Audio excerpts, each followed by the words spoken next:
Assalamualaikum warahmatullahi wabarakatuh. Saudaraku,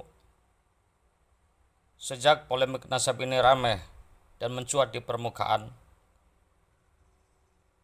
yang lumayan menggetarkan jagat maya, saya sudah punya dugaan dari awal dan kini meyakini bahwa Pak Imat ini tidak yakin dengan karyanya.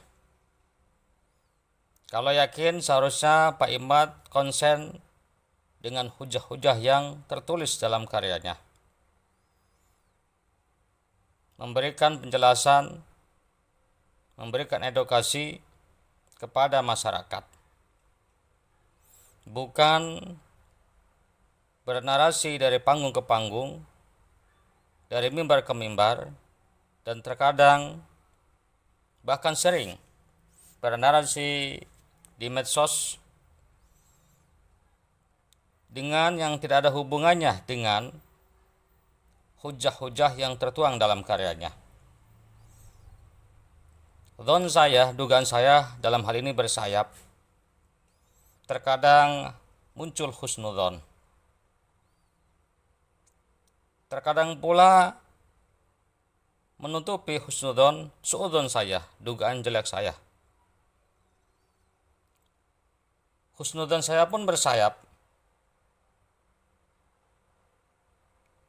Terkadang saya memandang ini sebuah kajian murni. Pak Imat ingin menghadirkan dan menghadiahkan kepada umat ilmu yang bisa mencerahkan kepada masyarakat bahwa memang itu hakikatnya seperti itu, nasab Ba'alawi terputus. Tetapi saudaraku, husnudzon saya ternodai karena saya melihat Pak Imat ceroboh dalam karyanya. Asal comot, terserah dari mana asal sumbernya. Yang pada akhirnya banyak kelihatan kedustaan-kedustaan dan kebohongan-kebohongan Pak Imat yang bisa dibaca oleh semua umat. Pak Imat tidak muhasabah dengan diri. Seharusnya ketika mengarang masalah nasab, ingin membatalkan nasab Ba'alawi, Pak Imat harus belajar ilmu nasab kepada seorang nasabah, lalu mencapai darajah nasabah, diakui oleh nasabun, ulama-ulama ahli nasab. Baru pantas membuat karya membatalkan nasab Ba'alawi. Pak Imat pula berangkat dengan dugaan-dugaan. Kitab Arba'un dianggap tidak thikoh, silsilah sanadnya. Syekh Az-Zabidi dicurigai tidak objektif dalam karyanya, karena Syekh Az-Zabidi di antara guru besarnya adalah dari Ba'alawi, yaitu Al-Habib Abdurrahman bin Mustafa Al-Idrus. Syekh Ibn Hajar Al-Haytami sama juga seorang kabir, faqih, mufassir, muhaddis, sufi. Tidak lepas daripada dugaan miring Pak Imat.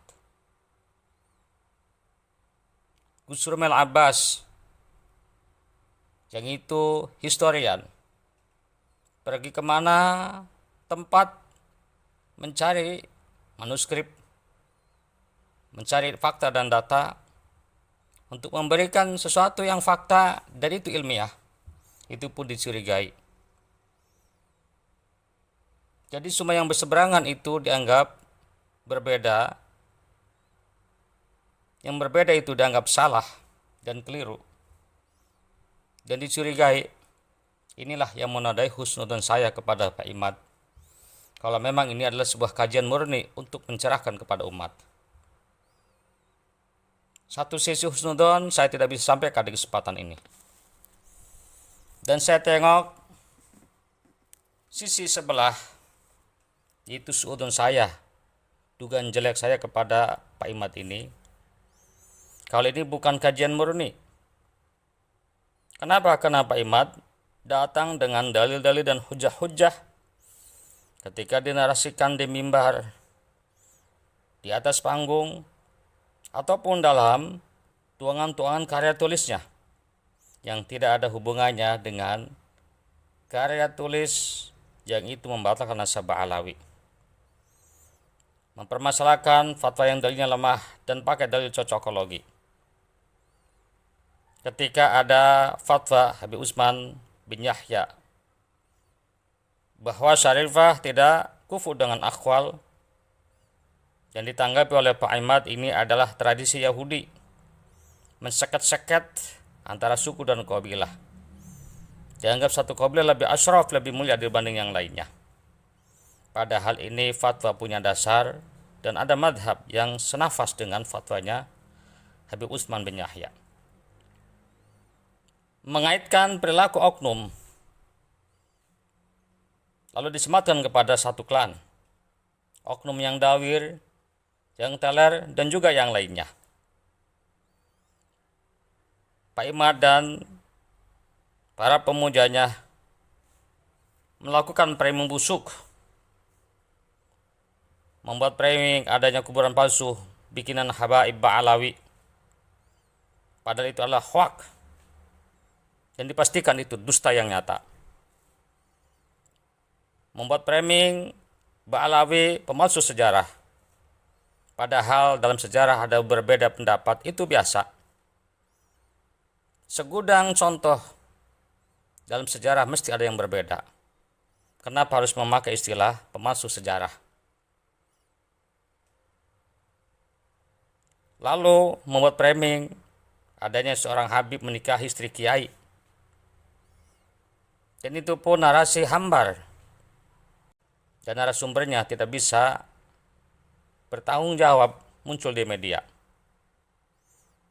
Dan contoh lagi yang itu contoh yang tidak beretika dan beradab. Framing yang sangat busuk, di mana mengatakan beasiswa pelajar yang diberangkatkan ke Hadramaut Yaman itu nanti pulang untuk merusak NKRI. Berangkat dari sedikit dalil-dalil yang saya sampaikan, lahir dengan jelas suudun saya kepada Pak Imad dan kawan-kawan. Saudaraku, saya melihat, saya mengamati dan menghayati, saya menganalisa dan saya menyimpulkan manhaj Pak Imad dan kawan-kawan adalah ambisius dan memaksakan kehendak, menyebar fitnah, merendahkan kepada semua yang berbeda. Walaupun orang itu adalah orang yang ilmunya mu'tabar, ulama mu'tabarun, ulama kibar yang ada di Nusantara. Narasi kasar dengan mengatakan kepada tokoh NU, baik ketumnya ataupun rais amnya, dengan narasi taklid buta, gak paham syahadah, pikun linglung, goblok, kata-kata kasar tidak pernah itu disaring dan diputar oleh mulut mereka. Manhajnya simpel sebenarnya, manhaj yang tidak beretika. Ada kelucuan dalam kelompok Pak Imad, di mana Syekh Ibnu Hajar Al-Haytami disangsikan sebagai nasabah, sementara namanya tertulis dalam Tabaqatun Nasabin. Keilmuannya diakui. Siapa yang tidak kenal beliau seorang faqih dalam madhab Syafi'i yang kitabnya jadi rujukan dan dibaca di banyak pondok pesantren. Namun ketika berbeda, ditanyakan, emang mengisbat, emang ahli nasab? Rupanya mereka punya pandangan yang sangat polos. Kalau mengisbat itu harus mengatakan asbattu.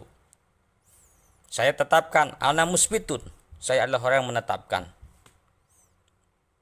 Itulah kelucuan para pemirsa. Ada lagi seorang pendukung berat Pak Imad, itu Tengku Qori atau si Nasrul.